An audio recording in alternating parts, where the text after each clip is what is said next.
Welcome to a very special episode of 0 to 60. I'm Lex. And I'm Sean. And today we're going to talk about 2025 releases. It's been a year of insane machines, cars that push speed, style, and engineering to the absolute edge. From hypercars that make your jaw drop to supercars that redefine what's possible on the road. We've hunted down the top 10 cars of the year, so buckle up. We're counting down the most jaw-dropping, track-dominating cars of 2025. And if you stick around till the end, you'll see the one car that dominates them all, and why it left even the most hardcore gearheads speechless.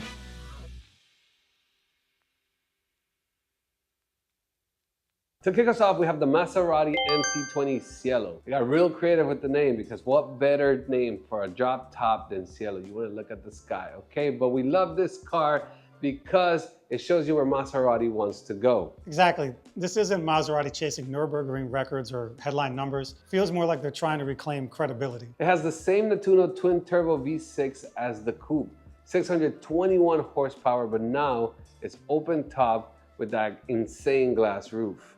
And the roof retracts in about 12 seconds, which is pretty wild for a carbon tub supercar. I just want to know, did they actually time this? It's pretty insane to be like, oh, it opened. But with that said, the performance is right there with the segment 0 to 60 in about 2.9 seconds, 202 miles per hour top speed, and the carbon fiber monocoupe rear wheel drive. On the road and track, the balance is solid. It's capable, but the design language is interesting. It leans elegant instead of aggressive. Where it starts to lose ground is inside. It's functional, but it doesn't feel luxurious as some competitors at this price. There's a heavy reliance on the touchscreen, which a lot of people don't like. Plus the cabin's tight and the storage is limited, especially with the convertible top down. So I hear the steering and the throttle feels good because I haven't driven this, but not as precise as the Ferrari or the McLaren, and the depreciation is still a concern. These things drop fast. So it's not perfect, but it feels honest, I guess. Honestly, dropping down the price. But what do you think about the design? I like it. I gotta say that it looks like a transformer, okay? And I like cars that feel like it's transforming myself out of the car. But I don't know if I will buy this for myself, even though it is a beautiful looking car. But when you compare it to the competition, I mean, I like the butterfly doors, which is kind of a cool feature.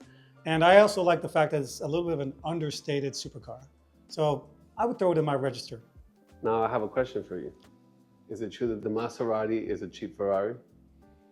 They share some technology and they share some of the same kind of engine specs and technology, but I mean, they're two different cars. Now our number two.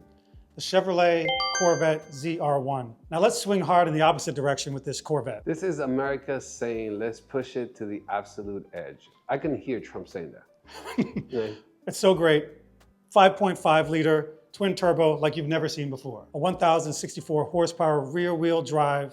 That alone is pretty insane. Now it goes 0 to 60 in 2.3 seconds, top speed of 233 miles per hour, over 1,200 pounds of downforce with the CTK package. That's a lot of numbers to remember, but it's incredible. And the reason they have that kind of downforce is because this is a track-first supercar. Serious aero, serious cooling. To me, the best part about a Corvette is that it's only $175,000. That's cheaper than a GT3. I know it says $175,000, which sounds like a lot, but when you compare it to the other cars in this category, the value is unreal, but there are some trade-offs. Tires need to be at the right temperature. All-wheel drive would help daily usability, and the interior still needs European-level luxury. I will agree with that. While I like Corvettes, it still feels cheap inside. But when you take it on the track and as a performance statement, this thing is absolutely outrageous for the money. Now let's talk about design of this car, all right? It has the DNA that we love in Corvette with those headlights. Yep. But it screams, I want to be a supercar so bad. To me, it's trying too hard. Yeah, when it first came out, this era of Corvette, I thought a lot about, it looks like a Ferrari, but over time they've evolved slowly and changed the little minor details. And when we put the wing on the thing, there's no mistaking it for American muscle. At number 3, we have the last of a dying breed, the Porsche 718 Boxster, this mid-engine legend that will be no more. The steering feel, the chassis communication, this is one of the best handling sports cars you can buy. It's also one of the last analog feeling Porsches, especially with a manual gearbox. Power ranges from about 300 to 500 horsepower depending on the trim, but that's not the point. 2 trunks usable every day and it stars in the mid 70s. Now let me talk about the trunks, because I think people take that for granted. Say, I drive Porsches and I love my frunk, but there's something about the trunk that needs to happen as well. Okay, so here you get 2 trunks for $70,000, which in today's Porsche market is nuts. Yeah, the one thing about the Turbo Flat 4 is in that spec, it doesn't sound as good as the Flat 6. So that's one of the things that enthusiasts don't like about it. Some people would argue it's purer than the 911. That, some people would not be me, just so we're clear. Well, on the racetrack, you know, the balance of the mid-engine car may lead to a better feel and that less of that swing weight, but I hear what you're saying. Now, this is going to be the last gas Boxster. Yep. How do you feel about that? I mean, they're into production the end of this year, and you know, as kind of a vintage and classic enthusiast, ICE engine all the way. But I understand they're taking technology forward, and that's what the people want. Or so they say. At number 4, we have the Ferrari 12 cilindri, the 12-cylinder. Now let's talk about emotion. With Ferrari, that's what you get. The Ferrari 12-cylinder is an emotional car, V12. Now, this is coming from a Ferrari guy, but let's be honest. The Ferrari refusing to let the natural aspirated V12 die quietly is amazing. 6.5 liters, about 830 horsepower, revving up to 9,500 RPMs. Whoa. Yeah, I mean, and the setup is pretty cool. Ferrari's typical and iconic, historic front-engine GT layout, but a shorter wheelbase than the predecessor, the A12, and a stiffer chassis too. 0 to 60 in about 2.7 seconds, 211 miles per hour top speed, and some rear-wheel steering to help in the cornering. Design is retro future inspired by the Daytona, though the front end is definitely polarizing. Yeah, and the name is kind of literal, wouldn't you say? Cilindrini. Or definitely getting that wrong. From my Italian people, I love you. This still might be one of the best last grade V12 Ferraris. That alone makes it very, very special. And this is coming from the Porsche guy. So let's talk about the design. You mentioned the Daytona-inspired heritage, and you can kind of see that across the front lines where they've got that black strip across. It's a little controversial. Not everybody likes that. Now, what do you think about Ferrari and where it's at today? Well, as a Ferrari guy, I kind of miss the days of Pininfarina design, but I will say they are taking a lot of their F1 technology, throwing that into the new cars, and from a performance standpoint, they're really killing it, I think. Definitely. The F1 technology that's not working on the F1 track is going into the cars today. Let's move on to number 5. Number 5, with another Italian name, Lamborghini Temerario. The Temerario has massive shoes to fill as it replaces the Huracan. And that's where things get a little controversial. Twin turbo hybrid V8 instead of the V10. Now I have something to say about this because I've been watching, shout out to Matt Armstrong, and he collects a lot of Lambos. But everything about a hybrid on a Lambo seems like it doesn't work right. Yeah, I mean, 920 total horsepower, and to your point, Lamborghinis are kind of known for that raw, visceral feeling. This one has 3 electric motors, all-wheel drive, but it does have a cool red line of 10,000 RPM. That makes it insanely fast. 0 to 60 in about 2.7 seconds. That's been the fastest car we've talked about so far. But sound and drama will definitely be its legacy. The design is aggressive and tech-forward, but very Lamborghini, and also very divisive. The pricing is also significantly higher than the outgoing Huracan, which raises a lot of questions about the value you get. I still, as a Ferrari guy and a Porsche guy, I just haven't been able to get into Lambo. I respect them for what they are, and most car guys on YouTube love Lambos. I'm not sure about this car. What do you think? What makes you not so sure? Is it the styling? Styling is amazing on this car. It's beautiful as we're seeing the lines of this car, as Lamborghini has always had. But to me, again, from my YouTube knowledge, okay, I'm a scholar of YouTube every single night. Every time I've seen one of the great content creators on YouTube take a Lambo, I've seen all the mistakes that happen when it's hybrid. Yeah, I mean, the twin turbo hybrid, and for me, it's the engine sound. That's gonna be the legacy, as you said. But I do like that how they've incorporated an evolving Huracan design and the honeycomb, these kind of iconic honeycomb signatures. on the front end on the lights and the mesh grills in the front. Well, there you have it for Lamborghini. At number 6, we have the Koenigsegg CC850. This one is kind of a pure engineering flex, and Koenigsegg is known for that. The Koenigsegg CC850, manual and automatic in one gearbox, because why not? I think every car should be like that. Okay, that would make driving experience in Miami traffic incredible. But let's talk about the car. It's a twin-turbo V8 up to 1,385 horsepower on E85 and a 1-to-1 power-to-weight ratio. Only 70 cars worldwide built as a tribute to, I can't say his name's first production. Okay. And this is built as a tribute to Koenigsegg's first ever production car and for his 50th birthday. 50th birthday and you get 70 cars built. I gotta do something better in my life because I'm getting nothing. A high five and a keep it moving. Just like this isn't about the lap records, it's about the driving experience. The downside, the price puts it completely out of reach for most people. Now, price is something I want to talk about now that we were talking about this car. Cars seem to be getting more and more crazy in price. You see the auctions and you're like, what is going on? Nowadays, if you want to buy a supercar, you better be a baller, shut collar, 20-inch rims, and On the Impala. And the Impala, okay? Yeah. So what do you think about the market and where it's at right now for cars? I mean, look, I think if you want one of these exclusive, this is 70 production units, again, for his 50th birthday and the 20th anniversary of his supercar, so that's how you get the 70. If you got, there's 70 people in the world who would buy this car. Some of these other cars, super high prices, but I mean, they're kind of built as aspirational vehicles and feats of technology. And so eventually some of that technology is going to trickle down into the cars the rest of us can buy.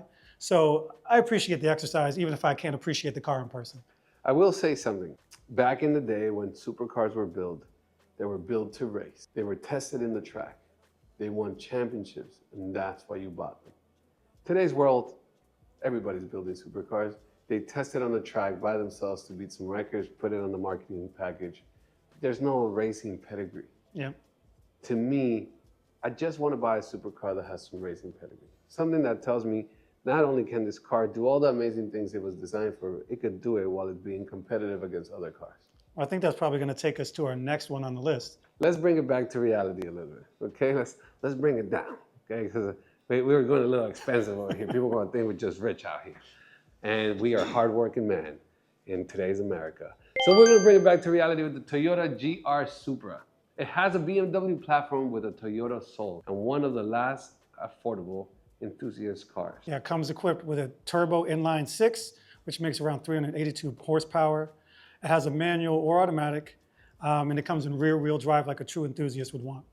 It's quick, it's balanced, and its tuning culture keeps it alive. The interior is tight, but the BMW electronics tend to dilute the Toyota feel, and a lot of people don't love the exhaust note because it's kind of, doesn't inspire you like your racing heritage would. The good thing about the Supra, like many cars in this price range, is that you can have some room to tune them up and make them your own. So that is why I think this car will never die. And we'll continue to see newer and newer versions of this car come out as every single one of the car enthusiasts around the world plays with it and makes it their own. Now, as far as design, I had never liked this model of Supra.